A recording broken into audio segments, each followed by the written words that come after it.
ay rated SPG. Striktong patnubay at gabay ng magulang ang kailangan. Maaaring may masiselang tema, lengguwahe, karahasan, sexual, horror o droga na hindi angkop sa mga bata.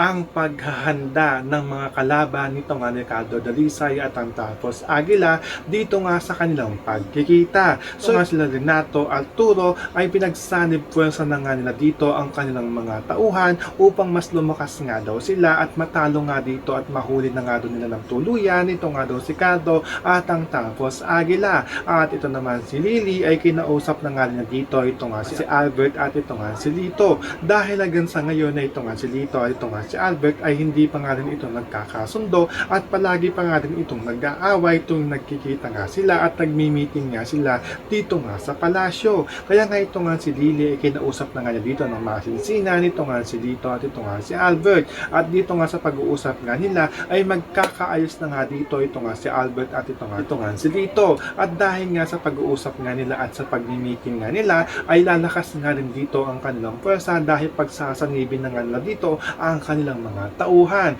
Kaya handang-handa na nga dito ito nga si Lily, si Renato at ito nga si Arturo sa pagsugod nga nila dito nga sa sinabi nga sa kanila o paghamon nito nga ni Ricardo Dalisay. Yan ang ating mga pakakatutukan at pakakaabangan dito nga lang sa FPJs ang Probinsyano.